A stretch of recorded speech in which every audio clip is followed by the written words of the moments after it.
na mstari ule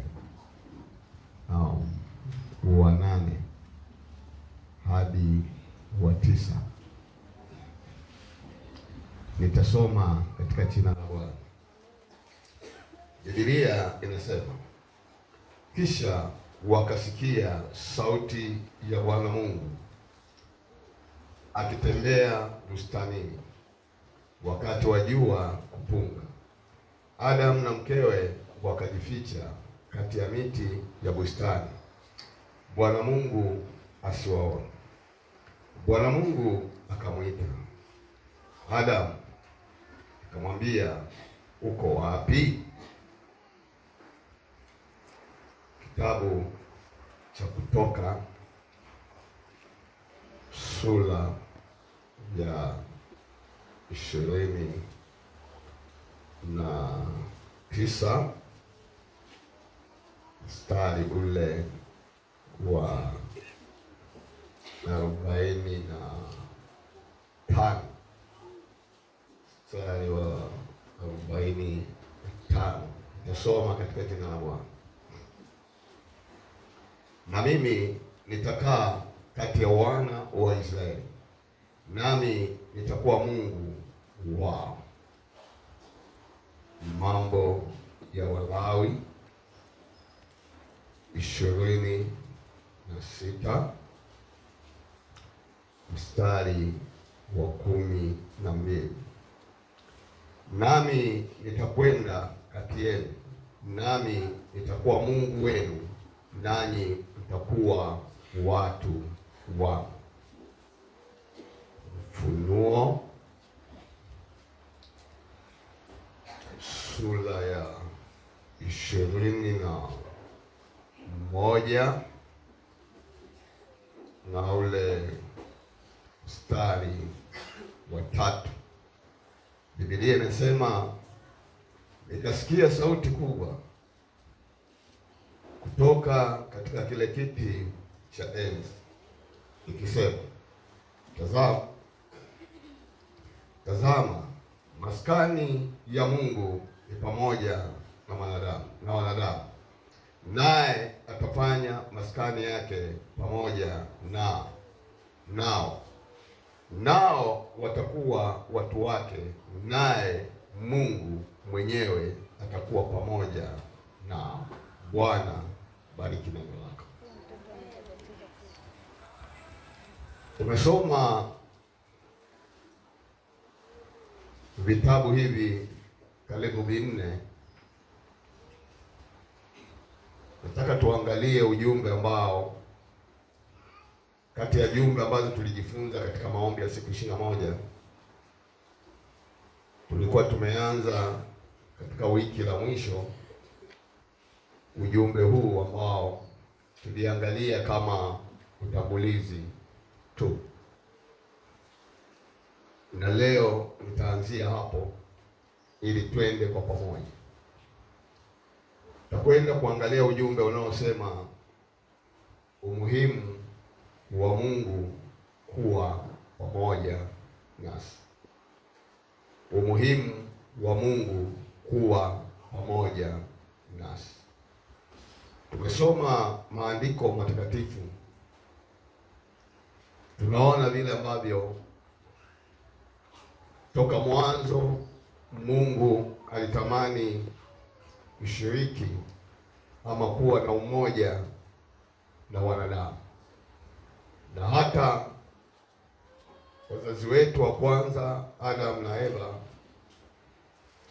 walipoenda kinyume, wakajitoa mahali ambapo Mungu alikuwa amewaweka, tunaona bado Mungu aliweza kuwafuatilia.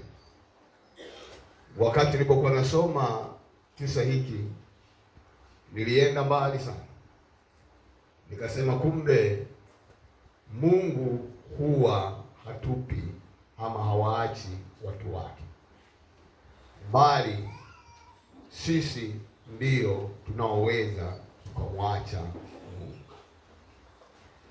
Kutokana na hiki kichwa ama ujumbe huu, umuhimu wa Mungu kuwa pamoja nasi, Unaona katika Biblia kuwa maneno yaliyotumika na watu wa Mungu mbalimbali. Tuliangalia pia kwenye Wafalme wa Pili sura ya 18 mstari wa 5 hadi wa 7, utasoma kwa wakati wako. Lakini pia Samueli wa kwanza 18 mstari wa 12 na 14 na 28. Tunaona hawa ni baadhi ya watu ambao waliwahi kukutana na vitu mbalimbali ama changamoto mbalimbali, lakini tunaona Mungu hakuwaacha kwa sababu walikuwa pamoja na. Ningelitamani sana asubuhi hii ya leo, ikimpendeza Mungu, niende taratibu sana na kanisa la Bwana. Baada ya kumaliza maombi haya ya siku 21, sasa tunataka tuanze kutembea na Mungu wetu aliye hai. Nini maana ya maneno hayo? Mungu kuwa nasi ama kuwa na wewe. Maana ya kwanza ni hali ya kuwepo na Mungu. Tunatamani sana kila mshirika, kila mwamini aliyeokoka awe na hali ya kuona Mungu yuko pamoja na yeye. Sitafafanua sana kwa sababu narudia tu. Jambo la pili ni ile hali ya kuhisi Mungu yuko na wewe. Yoshua 3 mstari wa 7. Lakini pia jambo la tatu, Mungu anataka tutambue kuwa Mungu yuko pamoja na sisi. Haijalishi uko kwa mazingira ya aina gani. Anachotaka Mungu, mimi na wewe tutambue kwamba huyu Mungu yuko pamoja na sisi. Na jambo la 4 tukasema ni ile hali ya uwepo wa Mungu, kuwepo ndani ya mtu, sio kuwepo tu. Naomba nisikilize kwa makini. Iwepo ndani ya mtu ikitenda kazi, sio kwa kidogo, kwa nguvu. Samueli wa kwanza sura ya 18 na mstari wa 2. Tunaona kisa hicho ni kwa habari ya kumwacha Mungu. Kumwacha Mungu ni kubaya sana, na unapomwacha Mungu unajikuta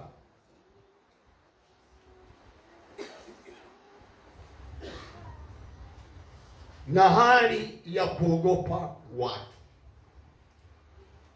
Unaanza kuogopa kuchangamana na wenzako. Unaanza kuwa na hofu, kuogopa. Nikazungumza hiyo hali kama inaanza kukupata ama kukutokea, ujue hiyo ni dalili ya wewe kuanza kumwacha huyu Mungu. Na unapomwacha Mungu, matokeo yake unaanza kuwaogopa hata wanadamu wenzako, ama kuwaogopa wapendwa wenzako. Hakuna dalili mbaya kama hiyo. Ukisoma hiyo Samueli, utaona huko mbele, tasoma kidogo. Kwa nini uanze kuogopa watu? Unaogopa kwa sababu kuna jambo ambalo kwako wewe kuna kitu kimeingia ambacho hakiko sawa. Kwa hiyo ile dhamiri wakati mwingine inakusuta, wakati mwingine hata hawaelewi ulichofanya, ila wewe unaweza ukahisi kana kwamba watu wote wanafahamu.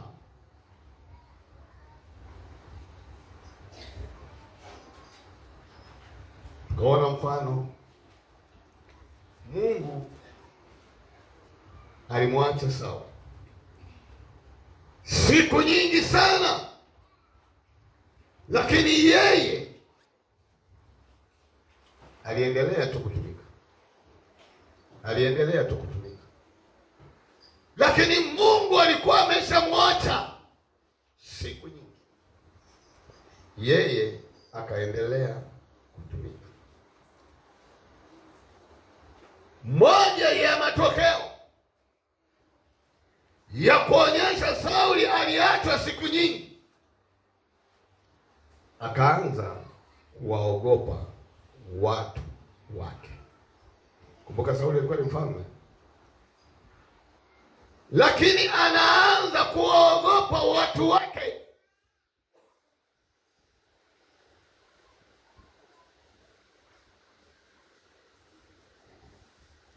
Anaanza kuwaogopa kwa sababu gani? Kwa sababu amemwacha Mungu. Kasema uwepo wa Mungu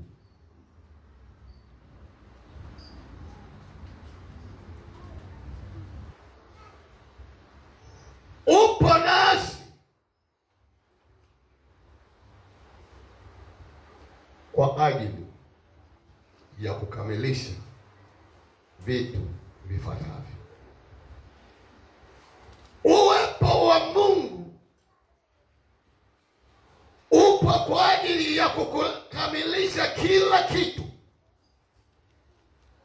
Katika kukamilisha lile lililo kusudi la Mungu wetu aliye hai.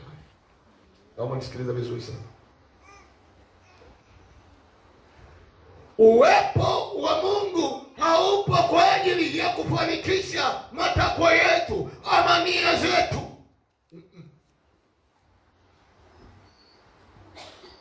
Upo kwa ajili ya kukamilisha makusudi ya Mungu wetu aliye hai. Haleluya.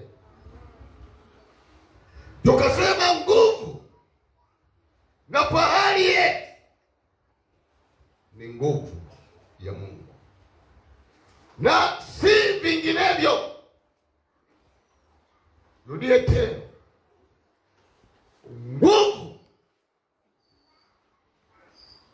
na fahari yetu ni nguvu ya Mungu, Mungu kuwa pamoja na sisi, sio vinginevyo. Na kama itakuwa ni vinginevyo, hali iliyompata Sauli hapo juu, wengi wenu mtajikuta mnaishi kwenye hiyo hali ya kuanza kuogopa watu. Unapoanza kuogopa watu, maana yake kuna vitu ambavyo ulivitaka wewe kama wewe, sio katika makusudi ya Mungu wetu. Ulipopambana na changamoto, ukazuiwa, ukakwama, jawabu ni kuanza kuogopa watu. Na kama unaogopa watu, hutatekeleza jambo lolote. Lakini kama ilikuwa ni katika makusudi ya Mungu wetu aliye hai, hiyo nguvu huwa haizuiliwi na kitu chochote. Nguvu ya Mungu huwa inavunja miamba na kupasua miamba ya miamba.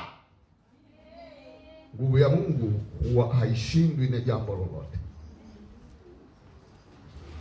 Ukiona kuna jambo unaanza kushindwa, wewe jiulize, huu utumishi ninayemtumikia Mungu ulikuwa katika makusudi ya Mungu ama ninataka nionekane mimi? Nimesema nguvu na fahari yetu ni nguvu ya Mungu na sio vitu vingine. Maana yake kama ni nguvu ya Mungu, tutaendelea kushuka na kunyenyekea. Mambo ya muhimu, mambo ya msingi kwako na mimi, jitambue wewe ni nani mbele za Mungu. Jitambue wewe mbele za Mungu ni nani.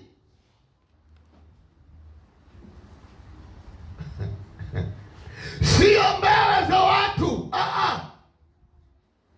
Maana watu hatufanani, watu tunatofautiana, lakini ukijitambua kwamba wewe ni nani mbele za Mungu, kwenye ile Wakorintho wa kwanza sura ya 3 na mstari wa 9, Biblia inasema, maana sisi tu watenda kazi, tuwafanya kazi pamoja na Mungu. Ninyi ni shamba la Mungu, ni jengo la Mungu. Amina watakatifu.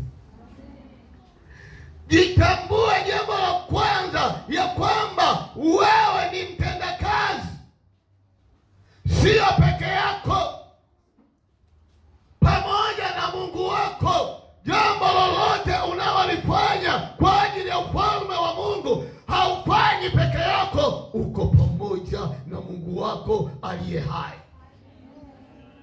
Naomba nisikilize vizuri sana tunapoanza huu mwaka.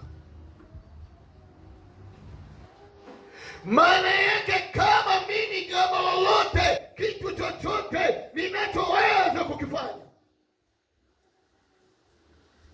niko na Mungu wangu, siko peke yangu. Maana yake hapo hakunaga kufeli, hakunaga kuzuiliwa. Maana ninapokwama, Mungu yuko pamoja nami, atanitia nguvu. Mungu atusaidie sana. Mungu atusaidie sana.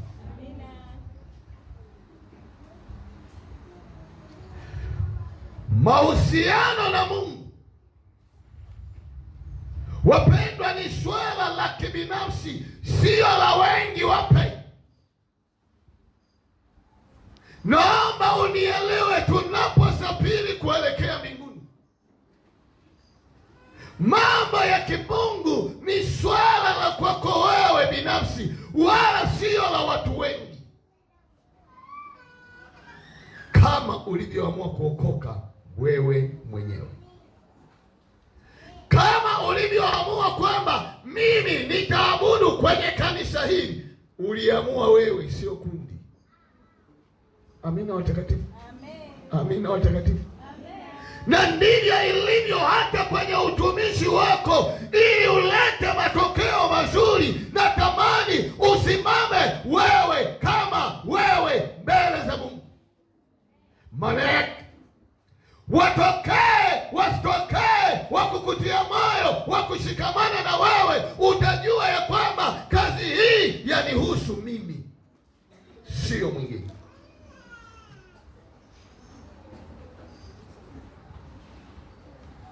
Mungu atusaidie sana. Mungu atusaidie sana. Kitu ambacho Mungu anataka kwako, naomba nirudie tena, sio fedha, sio mali au elimu, bali ni kuwa tayari. Ni kuwa tayari.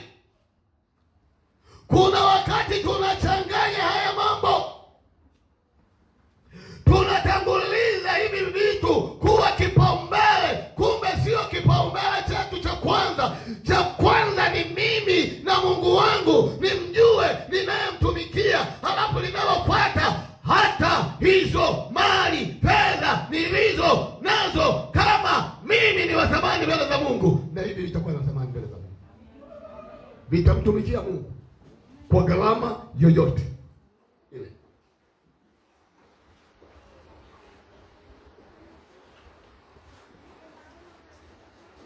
Ukisoma Zaburi 81 mstari wa 8 hadi 16, anasema laiti wangenisikiliza. Maana yake kuna option ya pili. Hata sasa kama tukimsikiliza Bwana, maana yake yuko tayari kuturudi na kuwa sisi watoto wake na yeye kuwa Mungu wetu. Amina watakatifu. Maana yangu, fanya uamuzi binafsi.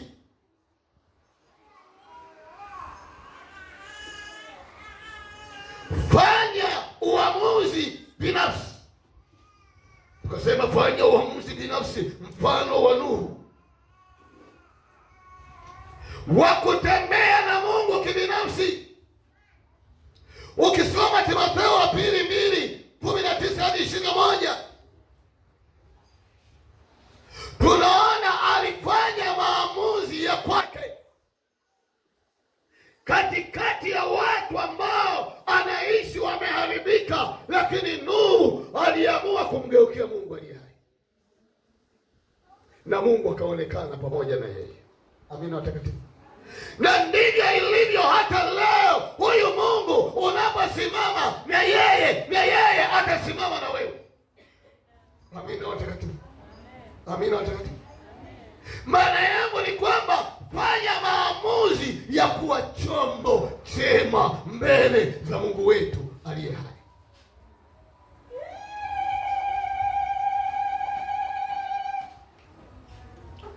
Matokeo ya Mungu kuwa pamoja na wewe. Tuliangalia Samueli wa kwanza 18 mstari wa kwanza hadi wa 3, na ule wa 12, na ule wa 14, na ule wa 28. Sasa bahati mbaya ninarudia wengi wenu hamkuwepo. Naomba aliyopata Samueli wa kwanza nisaidie kusoma kwa sauti. Na hiyo Samueli usiifunge, tutacheza sana. Aliyepata asome. Samueli wa kwanza sura ya 18 mstari wa kwanza hadi wa 3. Halafu taruka utasoma wa 12. Halafu taruka utasoma 14. Halafu taruka utasoma 28. Twende.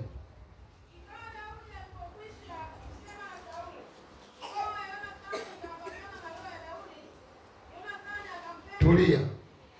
Hizi ni habari za Daudi baada ya kuzungumza na mfalme Sauli. Yonathani ni moja ya familia ya Sauli. Badala ya roho ya watoto iambatane na baba yao, matokeo yake roho inaambatana na Daudi, inageuka. Kwa nini? Kuna kitu kwa Daudi. Naomba tufuatilie.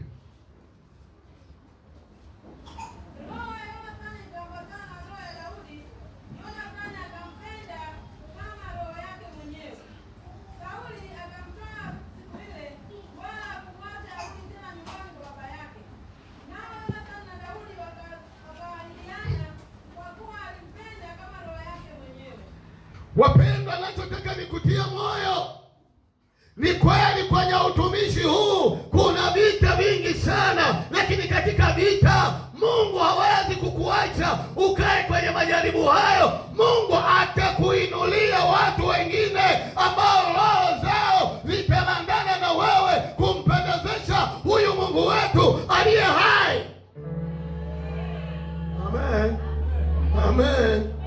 Hatujui ni wakati gani, hatujui ni majira gani, lakini tunajua ile aliyefanya kwa Daudi ndivyo atakavyofanya hata kwangu leo. Amina. Amina. Umemaliza mstari wa 3? Nenda 12.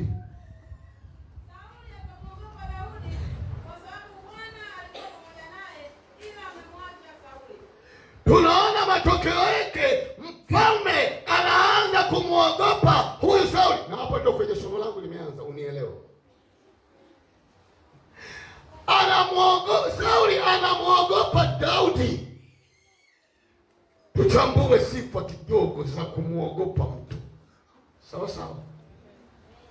Sifa za kuogopwa huyu Daudi, mtu ambaye hana elimu, hana mali, hana ujuzi wa kijeshi, anaogopa na mfalme ambaye amepitia kwenye mafunzo ya kijeshi, ni hodari wa kupigana hivi vita. Huyu jamaa hajapitia jeshini, lakini anaogopa. Sifa ya Daudi, yeye alikuwa ni mchunga kondoo, ni mchunga ng'ombe, kama sisi wengi tuliotokea kwenye familia na wafugaji. Maana yake kama ni ujuzi aliyokuwa nao ni kulenga ndege, lakini matokeo yake huyu jamaa anaanza kuogopwa na mfalme. Nini tunatafuta? Nini kinachosababisha Sauli mfalme mzima amuogope huyu Daudi? Unajua saa nyingine unateteleka tu. Soma mstari wa 14.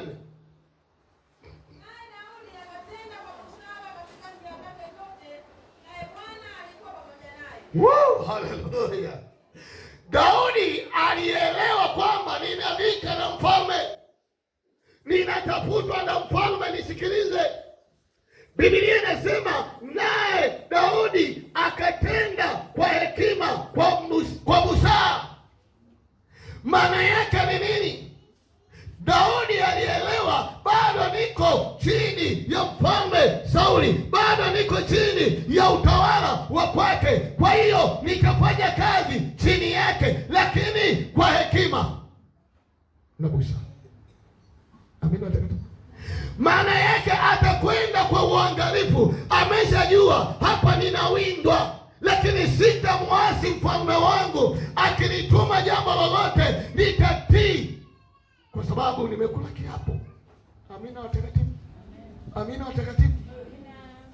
Nataka nikutia moyo, inawezekana hata wewe uko hapa kanisani, awe ni kiongozi, sio kiongozi, ukishaelewa hapa ninafuatwa, hapa ninawindwa, usiogope, umwelewe, halafu uishi naye kwa hekima na kwa busara, ili usiharibu mpango wako na Mungu wako.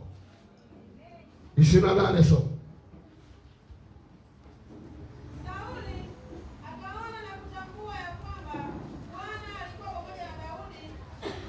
haleluya. Jina la Bwana libarikiwe. Ile hekima na busara ya Daudi, wakati anaendelea kumtumikia Mungu wake aliye hai, mfalme Sauli anakiri kutambua sasa kwamba Mungu yuko na Daudi hayuko peke yake. Anafikia mahali pa kutambua sio kitu hivi tu. Maana yake ni baada ya Sauli kumfuatilia Daudi, kumtegeshea mitego yote hafaulu, mfalme anasema hakika nimetambua huyu Daudi anaye Mungu. Wapendwa, niwaambie, hatujafika mahali pa kuifanya kazi ya Mungu. Hata wale wapinzani, hata wale maadui, wahakikishie hadi watambue ya kwamba wewe unaye Mungu aliye hai.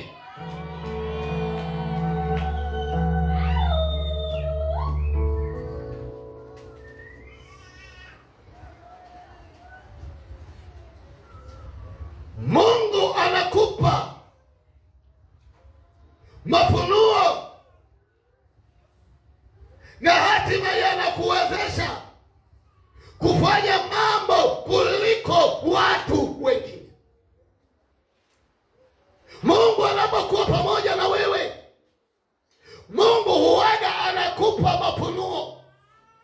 Yale mafunuo yanaweza yakawa kwako ukafanya mambo makubwa na mengi hata kuliko wengine. Ndicho kilichotokea kwa Daudi.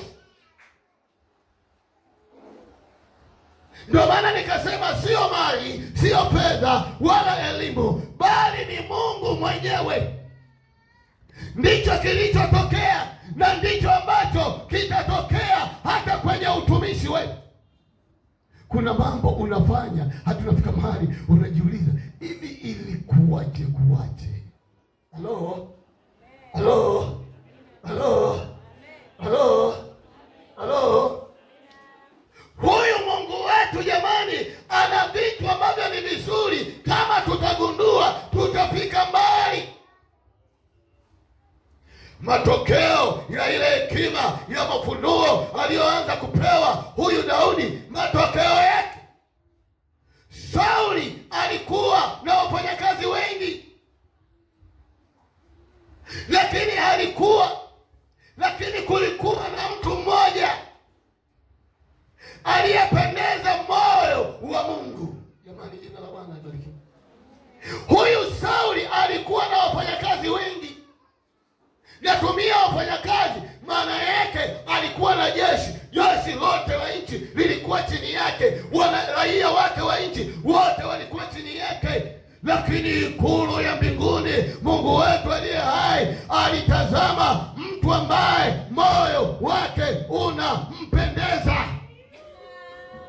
Sijajua, tunaweza tukawa wengi, lakini akatokea mmoja ama wawili ambao Mungu ataamua afanye nao kazi. Na kama ni wewe, ujue kuna vita itakayoinuka juu yako. Hiyo vita usije ukaogopa. Ukisoma katika Danieli 6:3 tunaona habari za kina Danieli, nini inatokea? Watu wachache. Maana yake utisho wa Mungu unakuwa juu yako. Tunaposema utisho wa Mungu unakuwa juu yako, tukirudi kwenye Samueli ile ya kwanza 18 pale mstari wa 2, hebu rudia tena. Sauli akamtoa siku ile, wala kumwacha arudi tena nyumbani kwa baba yake. Amina atakatifu. Anaondoka pale kwa sababu ya ule utisho. Nataka nikuhakikishie, mahali ulipo, kama sio mpango wa Mungu, Mungu anaweza akatumia njia ya aina yoyote akutoe hapo, akuweke anapokataka yeye Mungu. Haleluya! Hebu jaribu kufikiri, huyu Daudi alikuwa mchunga kondoo tu. Ukisoma ile Kumbukumbu la Torati 11, 13 na 25. Haya, soma na mwingine Kutoka 23, 27. Soma.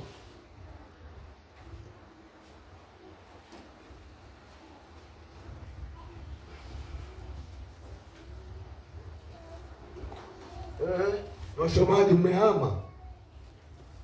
Kila kitu mnatafuniwa kama kinda la ndege, si ndio? Asante mama. 11 akaenda kusoma mstari wa 25. Mwingine apungua Kutoka 23, 27. Tena itakuwa mtakaposikiza kwa bidii. Ngoja kwanza, tulia.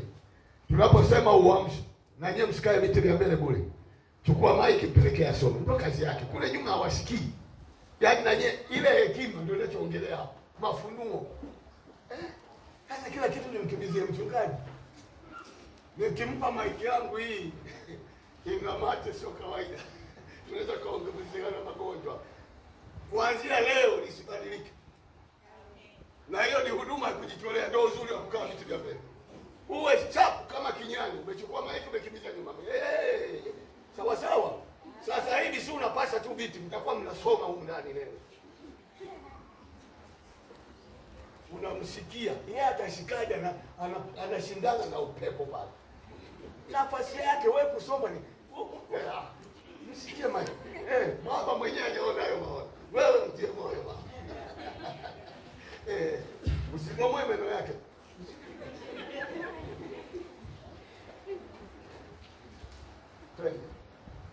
Tena itakuwa mtakaposikiza kwa bidii maagizo yangu niwaagizayo leo, kwa kumpenda Bwana Mungu wenu na kumtumikia kwa mioyo yenu yote na roho zenu zote. Andiko hili la 13 hapa mstari wa 13 anasema tena itakuwa mtakaposikiliza sauti yangu kwa bidii. Niombe tena wapendwa, kama kuna mambo tunafeli ni ile bidii ya kutaka kumjua Mungu, kutaka kusikiliza mausia ya Mungu. Nenda 25. hapata kuwa na mtu atakayeweza kusimama mbele yenu. Haleluya. Umemaliza mama? Bado. Hapata kuwa na mtu atakayeweza kusimama mbele yenu. Bwana Mungu wenu ataweka utisho wenu na kuhofiwa kwenu juu ya nchi yote mtakayoikanyaga kama alivyowaambia. Biblia inasema wala hapata kuwa na nini jamani? Na mtu atakayesimama mbele yenu. Maana yake kuwazuia nyie. Na hili nina uhakika kwa mtu yoyote ambaye anaye Mungu wa kweli. Maana yake hakuna kizuizi kitakachokuzuia wewe lile kusudi la kimungu lililomo ndani yako lisitekelezeke. Amina. Amina. Iwe ni idara, iwe ni kwaya, iwe ni vikundi mbalimbali, iwe ni sifa, ni kuhakikishie hakuna kitu kitakachozuia mbele. Maana tumeamua, tunajua tunachokifanya, tunajua ya kwamba Mungu yuko pamoja na sisi, hatuko peke yetu.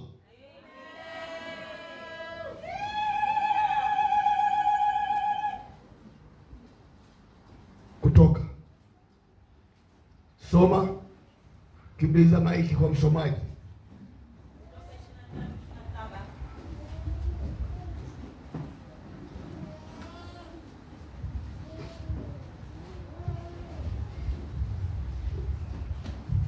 Nitatuma utisho wangu utangulie mbele yako, nami nitawafadhaisha watu wote utakaowafikiria, nami nitawafanya adui zako wote wakuonyeshe maungo yao. Haleluya. Biblia inasema Mungu atatuma utisho mbele yako ukutangulie. Aisee, hapo ndo wanajisikia raha. Ndio maana kwa habari za kumtumikia Mungu huwaga siogopi, maana Mungu yuko pamoja nami. Siko peke yangu, niko na Mungu na umenitangulia utishi. Acheni misamiati ya wainjilisti. Hapo si tumesoma ukutangulie. Wainjilisti na miemko yao. Utasemaje Mungu akutangulie wewe uwe nyuma?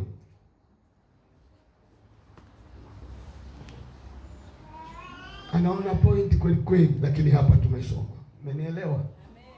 Mungu atatuma uwepo wake ukutangulie mbele. Kazi ya uwepo ukikutangulia mbele, anasemaje huyu Mungu? Tumesoma sasa hivi umesema. Adui zako watakuonesha maungo. Maana yake Biblia inavyosema adui zako watakuonyesha maungo. Dalili yake ni nini? Kwanza maungo mnaelewaje? Maana hapa tusiendelee mbele maungo kama uelewe. Mwalimu, tusaidie maungo. Maana hapa wengine wanatoka Kilimanjaro, wengine Usumani, wengine wapi. Wewe maungo unaelewa?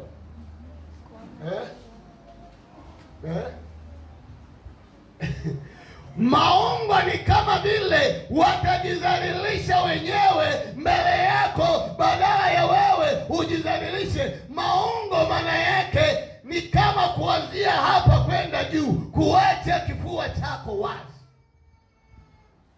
Ndio maana vijana siezi tunawafundisha hakuna kuacha kifua hiki wazi, ficha maungo yako. Binti naye tunamfundisha usiache maungo yako wazi, ficha maungo yako. Halo? Usiweka Waswahili. Amevaa binti kikanga kimoja, anatoka nje kupete kina maadili. Hicho kikanga kimoja kinavaliwa huko kwenye chumba chako ndani. Wewe uifute sio nani? Halo? Nimeona mnawafuata hata Waswahili. Mnatandaza chupi za ndani, mnaanika hadi kule. Nyie ni Waswahili. Sisi tuna maadili nguo za ndani zitakiwa wale kila mtu. Nyie nimeona hata Marokoni ametandika vitu vyake. Sio vya watoto, ni watu wazima. Nione kwanza. unaiga.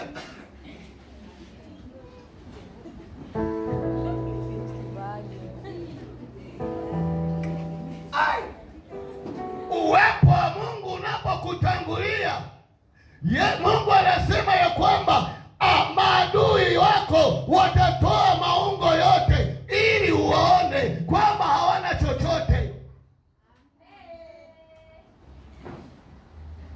Si kwamba avue nguo anaweza akatoa maungo. Unaweza ukakuta anakuja adui yako anaanza kujieleza alivyokuwa anapambana na wewe, alivyokuwa anakupinga wewe, huko ni kama anajivua nguo, anaonyesha maungo yake yote.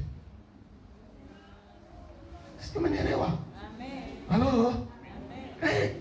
Mzee anaelewa. Kuna mtu alinifuata mimi, akaja, ni mchungaji mwenzangu, akasema, mchungaji, umesikia yale bwana yamepita, tufanye kazi. Nikamwambia hamna shida, maana mimi nilikuwa kazini. Kama ule kuna pambana na mimi ukaacha wajibu wako, nakupa pole. Sio, umenielewa? Amen. Akaja mwenyewe tufanye kazi. Kwani kuna mtu alimkatalia? Kwanza mimi sina slogan ya kufanya kazi ya Mungu na wewe. Naomba kwanza niliweke vizuri, maana nimeona hata wachungaji wanapata shida. Tunakualika uje kwenye mkesha.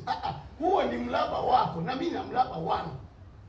Kama naanza huduma unataka wakutie moyo, niambie nikutafutie washuhudiaji. Sio swala la mkesha. Mkesha ni mlaba wa kwako wewe. Vinginevyo nataka kunyenga wao washirika. Hatunaga hicho kitu. Tunaposema umoja wa makanisa ya Kipentekoste, naomba mnielewe, ni umoja unaohusiana na maslahi ya kitaifa, kuhusiana na Upentekoste. Tutakaa pamoja, tutajadili. Kama ile waliokuwa wanasema Wakristo wasichinje ng'ombe, ile tutaungana na sisi tukaweke hoja. Wakristo wasiweke mabucha ya nguruwe, hiyo inatishia Ukristo wetu, tusiwe huru. Sio, umenielewa? Hiyo wanasema Wakristo walokole wanapiga wakishasema wanapiga makelele, Wakatoliki hawawezi kupiga kelele, wanayetulenga ni sisi. Hilo lina maslahi, tutaungana pamoja, tutakuwa na sauti. Tunaposema umoja haina maana tukaabudu pamoja.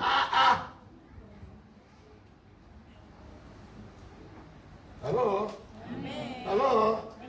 Halo? Halo? Halo? Halo? Halo? Mwambie, mtikise jirani yako kama wa jinsi yako, mwambie yanakukolea kolea. Hivyo kama mkulia, sema tena yanakukolea kolea. Maana yake hapa tuliposoma juu, ulinzi wa kimungu unakuwa juu yako, na unapokuwa juu yako, matokeo yake Sauli anamuonea wivu Daudi. Soma 26b kutoka 23. 26b. Soma. Kimbia mama. Sasa je, msio mnavaa viatu virefu sana? Ndio maana nashika.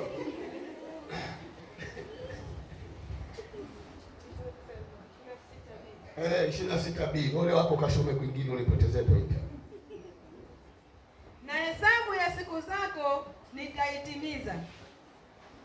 Anasema na hesabu ya siku zako nitaitimiza.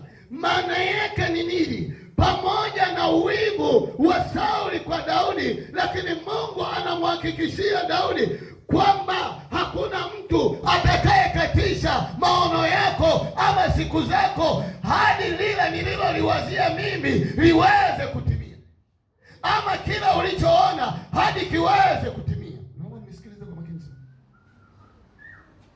Mungu anamwambia Daudi, lakini Daudi yuko kwenye vita vikali. Sijajua hata hapa wewe unapita kwenye vita vikali kiasi gani. Nataka jichukue leo, wewe ndiwe uwe Daudi wa leo. Halafu Sauli awe yuko nje ya kanisa, hayumo humu ndani. Anataka awe akinzane na mambo ya kimungu. Maana yake ni kwamba utakuwa na maadui wengi. Si kwamba umetenda dhambi mpendwa, hapana, bali ni kwa sababu umefanikiwa. Ni kwa sababu umefanikiwa. Sio maisha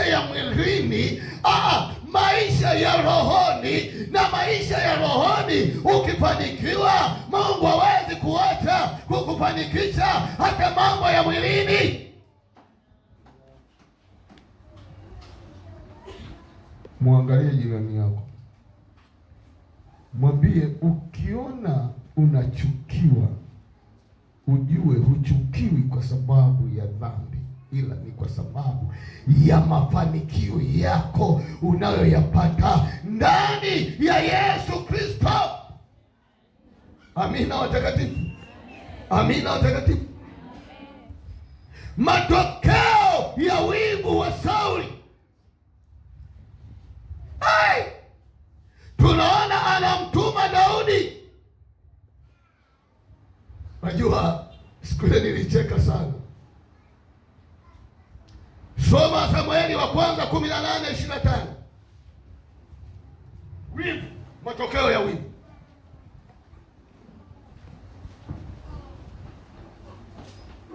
Ngoja wewe usisome, asome mwanaume.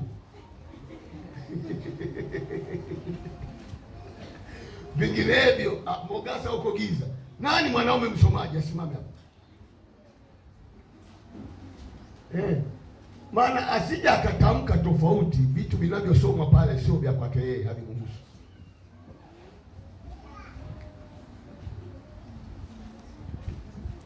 Mpelekee Mogasa.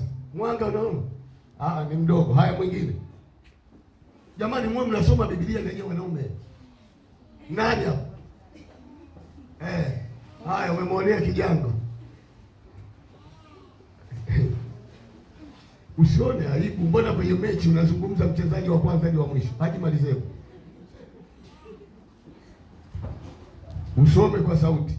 Kwa mara ya kwanza Simoni anasoma, msikilize.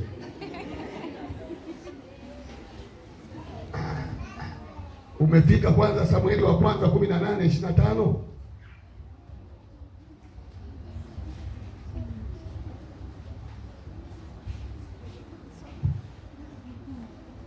Yaani yeye anaonekana Biblia amfungue.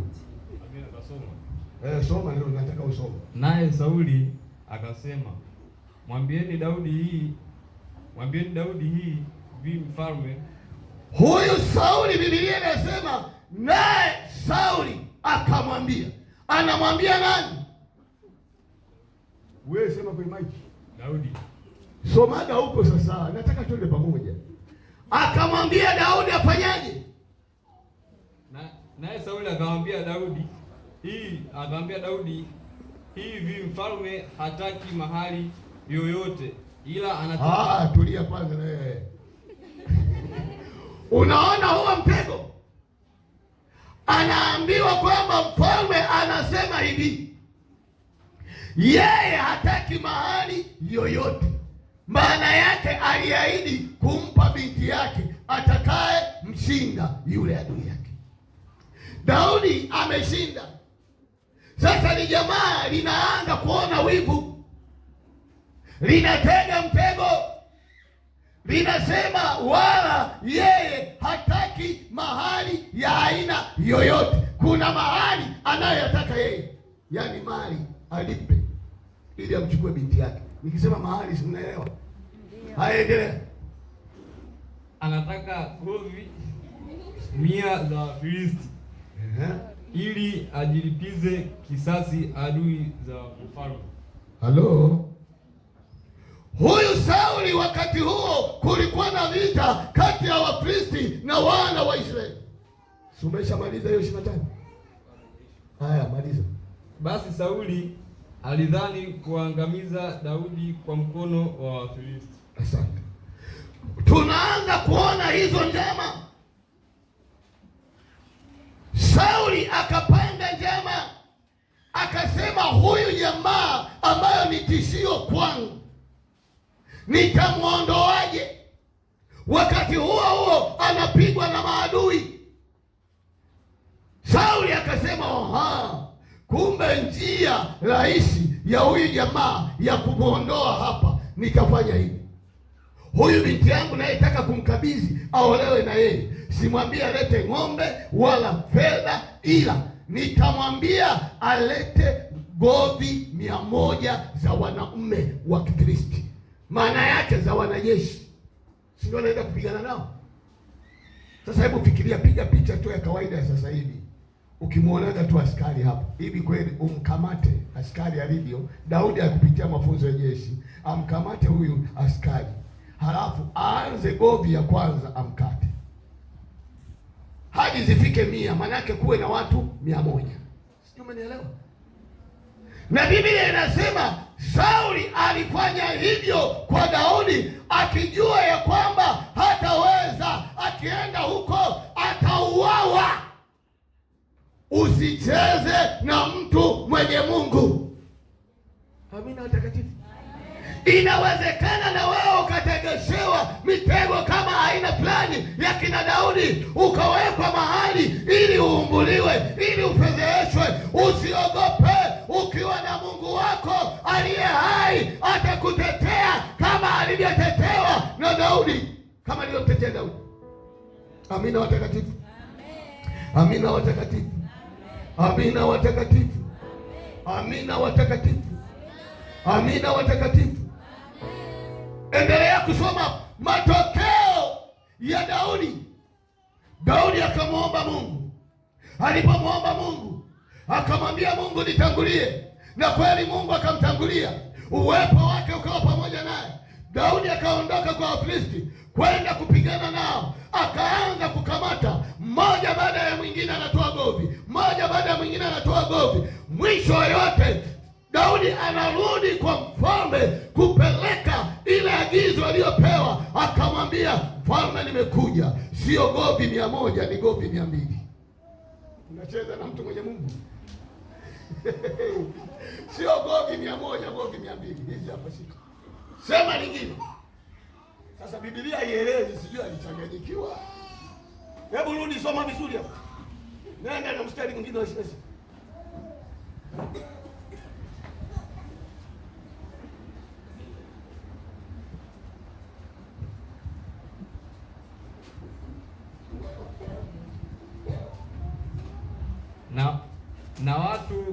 Na watumishi wake walipomwambia Daudi maneno haya, ilimpendeza Daudi na kuwa mkwewe mfalme, na siku zilikuwa hazijaisha bado. Twende 27. Basi Daudi akainuka akaenda yeye na watu wake. Ngoja kwanza hapo. Fikiria, amepewa hilo jambo limtia.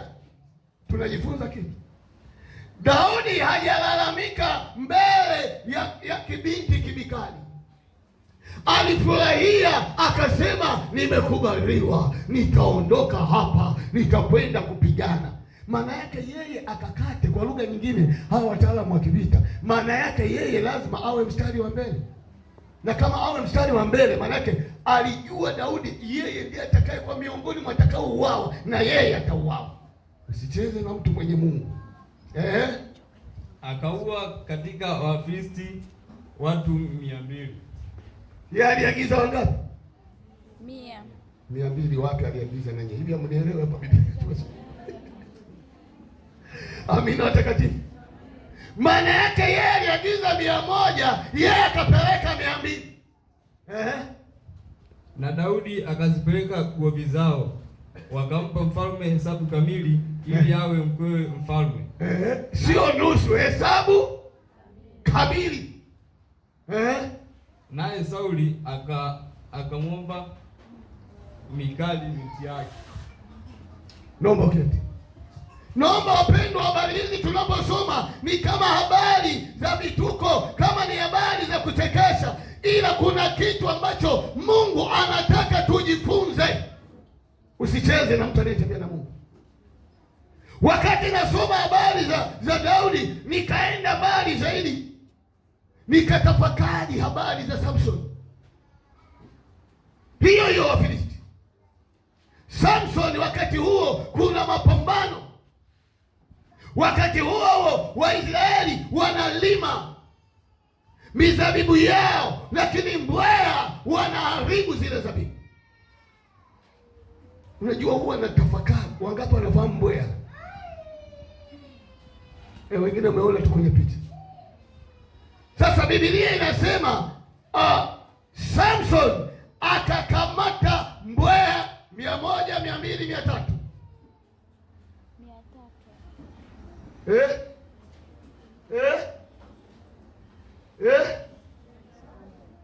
Samson akakamata. Sasa swali langu lilikuwa, mbweha sio mambumbumbu kama nini, kama broiler ukiingia wanakukusanyikia. Yaani najiuliza, hao mbweha akamate wa kwanza hadi wafike 300, halafu akawafungamanisha ile mikia, mbweha na mbweha anafunga, mbweha na mbweha anafunga, mbweha na mbweha, wakajikuta mbweha 300 wamefungamanishwa mikia pamoja. Sio, umenielewa? Walipofungamanishwa, maana yake hawa Wafilisti ni washenzi, wanataabisha watu wa Mungu. Mafunuo yamekuja kwa Samson. Alipokamata kwanza wale mbweha 300, uwe na nguvu baba, sio lele mama, usicheze na mtu mwenye nguvu ya Mungu. Akakamata zile mbweha akafungamanisha. Biblia inasema akaweka chenge ama kijinga cha moto katikati ya ile mikia, akachomeka, akafunga pamoja, akawasha moto. Alipowasha moto akaachilia wale mbweha. Mbweha kusalimisha maisha yao, wanakimbilia kwenye mashamba ya ngano. Wakikimbilia mashamba ya ngano yalikuwa yameshakomaa, yanashika moto, yanaungua. Maana yake aliwapiga kwa kuwaua, kwa maana ya kwamba walikosa chakula. Halo? Halo? Ninapotafakari hapo, ninaenda mbele zaidi, ninaona uwanja ulivyo mkubwa kwenye ulimwengu wa roho, kwamba kwa Mungu wetu hakuna kitu kinachoweza kushindikana. Maana Mungu akiwa upande wetu, ni kitu gani kitakachotukwamisha? Ni kitu gani kitakachotutenga, wapendwa? Amina watakatifu. Hata kwa mambo ya ujenzi na maono tulio nayo, wapenda, tusipoamua tukaelewa hili jambo ni la kwetu, tunaweza tukawa tunatishiwa na Magoliathi kila siku. Tunaweza tukawa tunatishiwa na kina Sauli. Hebu Mungu atusaidie.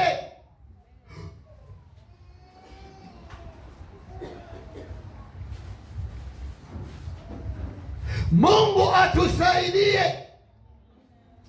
Unapofanikiwa na kustawi, mpendwa, kufanikiwa maana yake ni ile hali ya kutimiza kusudi la Mungu. Kufanikiwa maana yake katika mambo ya Mungu ni kuwa na amani ya moyoni mwako wakati wote. Kufanikiwa, unapata kibali mbele za Mungu. Tunapofanikiwa maana yake tumepata kibali. Wapenda, tukipata kibali ya hayo mengine, si tunazidishiwa? Naomba tuwe watii kwa Mungu kwa jambo lolote kile ambacho Mungu atasema na sisi. Tuwe waaminifu kwa kila jambo, ili tuendelee kupiganiwa na Mungu wetu aliye hai. Simama kwa miguu yako.